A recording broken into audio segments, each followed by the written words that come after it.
Hey, it's Natural Course 101 and I'm back with another video. I'm going to show you how to do a U-part. Right now I'm using my industrialized sewing machine and we're prepping it up by oiling it, and I'm going to show you all the products that I'm going to use for this video. Okay, let's get started. So I'm starting by placing the weft on the cap, then begin sewing.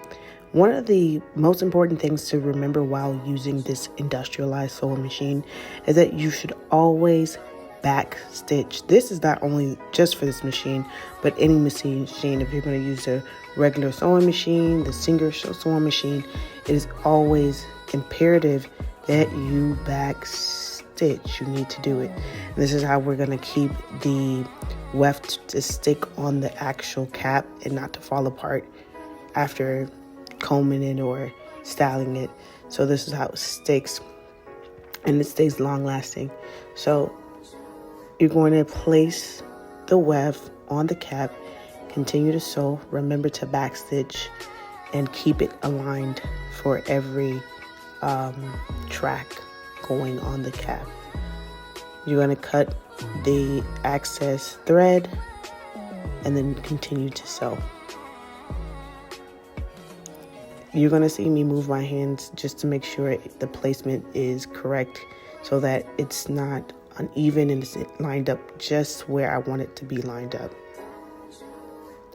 Then I'll continue to sew. Always keep in mind that you want to be able to sew right underneath the needle. So you want to feed the weft right under the needle, so that it won't go everywhere and that it'll be aligned perfectly when you take it off the machine. So continue to sew. Go slow. There's no need to rush. Take your time, and definitely when you get to the corners, you should take your time because you want to make sure you're not passing that mark where you want to stop.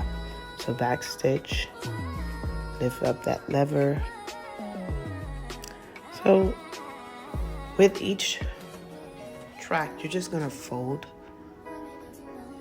and place it right back under the machine. You can cut the weft and then sew. For me, to eliminate shedding, I fold. So I'm using both hands to show this U-part wig. One hand is placed on the cap, the other hand is literally guiding the track underneath the needle of the sewing machine. And this is the best, I would say, hand placement to make sure you have control and you minimize on making. So my bobbin ran out of thread, you guys. This is a quick fix. What you gotta do is pop it out and begin to feed it back in and put it back in the bobbin holder. So I'm doing the left side, and this is kind of hard for me because I am right-handed. So doing the left side always kind of gets me a little tripped up. I really go slow, even though the video sped up. I take my time on the left side because I'm a righty.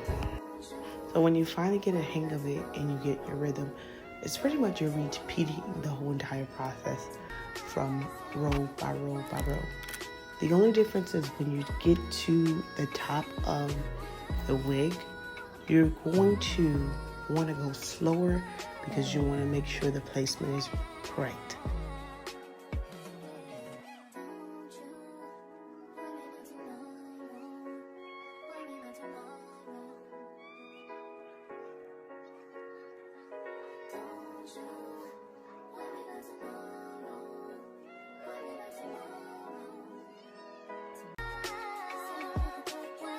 So when you get to the top, you want to make sure you sew within the guidelines.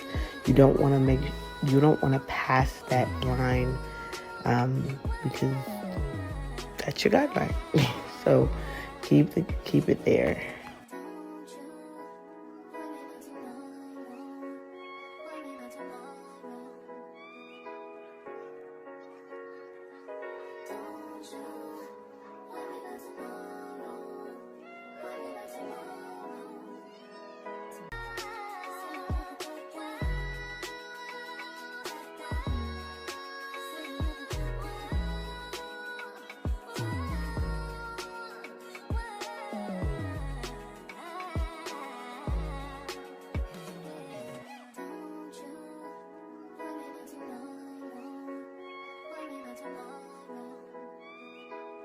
So I'm pretty much done.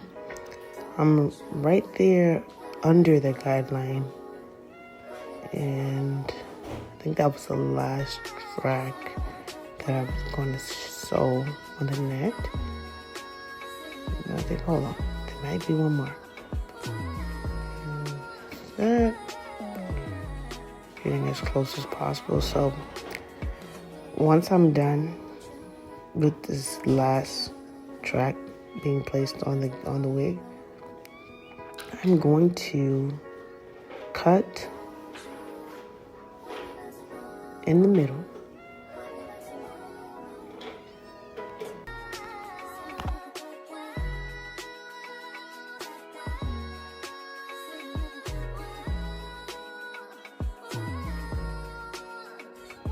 Okay, we're pretty much finished. So on the last track on the wig.